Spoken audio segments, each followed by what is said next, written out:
आप सबों को जय यीशु। प्रियजनों, आप लोग सब कैसे हैं? मैं फिर आपके सामने हाजिर हूँ एक नए प्रवचन के साथ। आज हम लोग विशेष रूप से मनन चिंतन करेंगे जीवों के बारे में। उसके पहले मैं थोड़ा प्रार्थना करना चाहता हूँ। आइए हम प्रार्थना करें। क्रूस का चिन्ह पिता, पुत्र, पवित्र आत्मा के नाम पर आमीन। हे प्रेमी प्रभु, मैं आपको इस दिन के लिए, इस वक्त के लिए धन्यवाद देता हूँ। मैं अपने आप को आपके हाथों में समर्पण करता हूँ, जैसे कि पवित्र आत्मा की शक्ति से आपका जीवित सुसमाचार अच्छा से प्रचार कर सकूँ। आइए हम ये प्रार्थना करते हैं हमारे यीशु ख्रिस्ट के नाम पर, आमीन। Hallelujah. Thank you God, press you God. Hallelujah. प्रियजनों, हम लोग बातों के द्वारा ईश्वर को धन्यवाद देते हैं और इस बातों के द्वारा एक दूसरे से कुछ शेयर करते हैं, या इस बात से हम लोग बहुत कुछ करते हैं। तो सबसे पहले मैं प्रियजनों आपसे कहना चाहूँगा, अगर हम लोग जो जीभ के द्वारा बातचीत करते हैं, अगर वो जीभ फिसल गया तो हम लोग इस जीभ के द्वारा बहुत सारे गंदे बातचीत कर देते हैं। तो मैं प्रियजनों आपसे कहना चाहूँगा, बाइबल के अनुसार प्रभु का वचन कहता है, जो अपने जीभ का नियंत्रण नहीं रखता उसका सारा धर्माचरण व्यर्थ है। इसका मतलब क्या है कि हम लोग अगर अच्छा व्यक्ति बनना चाहते हैं तो पहले हम लोगों को अपना जीभ को नियंत्रण में लाना होगा। इसलिए हम लोग पढ़ते हैं याकूब का पत्र अध्याय 1 पद संख्या 26 से हम इस तरह पढ़ते हैं,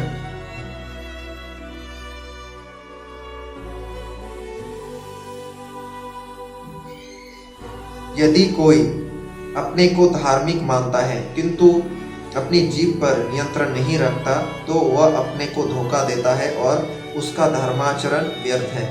इसका मतलब क्या है कि अगर हम में बहुत सारे मनुष्य धर्म करते हैं, बहुत अच्छा से गिरजा करते हैं और वचन प्रचार करते हैं, परंतु हम लोग का जो ये जीभ है ये हम लोग नियंत्रण में नहीं रखते हैं, तो क्या हम लोग का सारा धर्माचरण व्यर्थ है। अगर हम में कोई भी व्यक्ति, अगर हम लोग अपने जीभ को नियंत्रण में नहीं रखते हैं और प्रभु का सुसमाचार हम लोग बांटते हैं, तो हमें सोचना होगा कि हम लोगों का सारा धर्माचरण व्यर्थ है।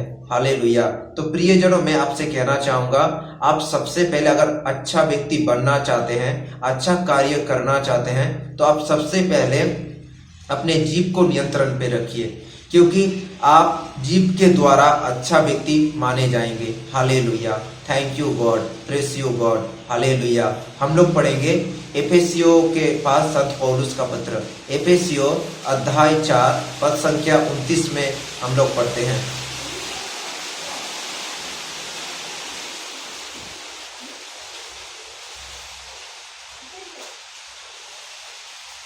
आपके मुख से कोई अश्लील बात नहीं, बल्कि ऐसे शब्द निकले जो अवसर के अनुरूप दूसरों के निर्माण तथा कल्याण में सहायक हो।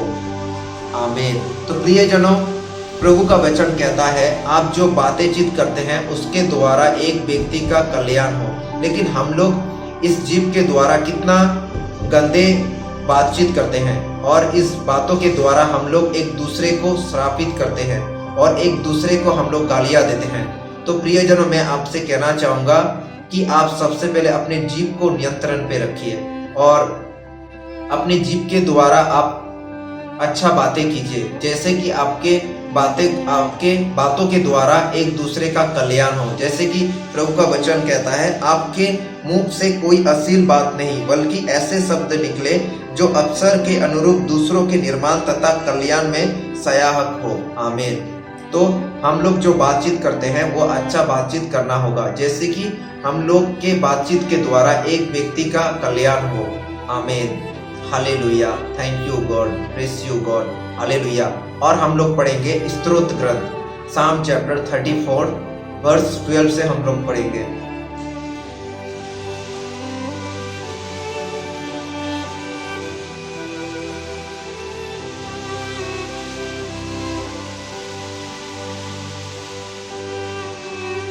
पुत्र आओ और मेरी बात सुनो, मैं तुम्हें प्रभु पर श्रद्धा की शिक्षा दूंगा। तुम में कौन भरपूर जीवन, लंबी आयु और सुख शांति चाहता है, तो तुम ना अपनी जीभ की बुराई बोलने दो और ना अपने होठों की कपट पूर्ण बातें। तो प्रभु का वचन कहता है, अगर हम लोग अच्छा व्यक्ति बनना चाहते हैं तो सबसे पहले हम लोगों को अच्छा बातचीत करना पड़े, अच्छा बातें चीतें करना होगा। जैसे प्रभु का वचन कहता है कि तो तुम ना अपनी जीभ के बुराई बोलने दो। मतलब क्या, हम लोग इस जीभ के द्वारा गंदी बातें चीत ना करें, हम लोग इस जीभ से प्रभु का महिमा करें। हालेलुया। अगर हम लोग अच्छा बातचीत करना चाहते हैं तो सबसे पहले हम लोगों को प्रभु का वचन को जानना होगा और ईश्वर के पास प्रार्थना करना होगा। हालेलुया। मैं आपसे कहना चाहूँगा कि जब ईश्वर के शिष्य सब, मतलब यीशु के शिष्य सब पवित्र आत्मा के पास प्रार्थना कर रहा था, तो पवित्र आत्मा का जब आगमन हुआ पेंटेकोस्ट के दिनों में, तब पवित्र आत्मा ने शिष्यों के ऊपर इस जीभ पे अपना स्थान बनाया। मतलब इस जीभ को अपने नियंत्रण पे रख लिया। मतलब ईश्वर का आत्मा जब हम लोग का हृदय में आता है तो पहले इस जीभ को अपने अधिकार में ले लेता है। तो पवित्र आत्मा जब ईश्वर के शिष्य पे ऊपर उतर आया, तब ईश्वर का आत्मा ने शिष्य का सब जीभ में नियंत्रण कर लिया और इसके द्वारा वो शिष्य सब गंदी बातें चीत मतलब बंद कर दिया और अच्छा बातें करने लगा। Hallelujah. Thank you God, press you God. तो प्रियजनों, मैं आपसे कहना चाहूँगा कि आप अपने जीभ को ईश्वर के हाथों पर समर्पण कीजिए। जैसे कि ईश्वर के आत्मा आपके जीभ पर आएगा और आप सारा बुराई कार्य बंद कर दे और आपके जीभ के द्वारा पवित्र आत्मा नया बात करेगा और आपके जीभ के द्वारा एक व्यक्ति का कल्याण होगा। Hallelujah. Thank you God, press you God. और हम लोग पढ़ेंगे कोलोसियों का ग्रंथ अध्याय 4 पद संख्या 6 में हम इस तरह पढ़ते हैं।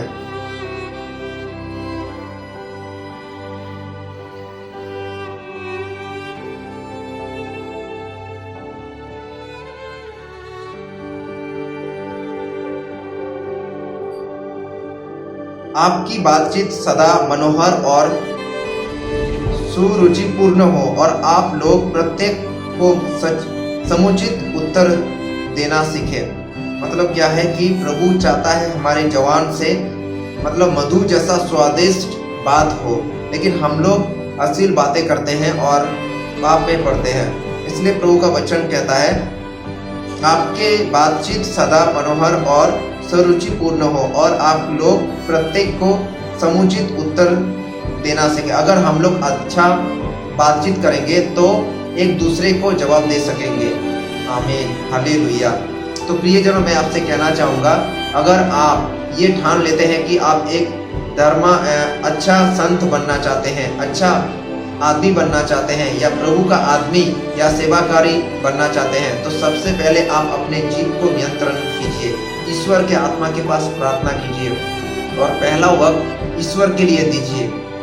आइए हम थोड़ा देर शांत होकर प्रार्थना करें, जैसे कि आप एक ईश्वर का आदमी बन सके और आप भी मेरे जैसा प्रभु का कार्य कर सके। आइए हम थोड़ा देर शांत होकर प्रभु के पास प्रार्थना करें। हे प्रेमी प्रभु, मैंने जो ये जीवित सुसमाचार प्रचार किया, ये इस वचन के लिए मैं आपको धन्यवाद दे रहा हूँ और ये वचन जितने भी व्यक्ति देख रहे हैं, आप सभी को आशीष कीजिए और शैतानी बंध से मुक्त कीजिए, जैसे कि वो सब व्यक्ति भी अच्छा व्यक्ति बन सके। आइए हम ये प्रार्थना करते हैं हमारे यीशु क्रिस्ट के नाम पर, आमीन। क्रूस का चिन्ह पिता पुत्र पवित्र आत्मा के नाम पर, आमीन। सबको जय यीशु।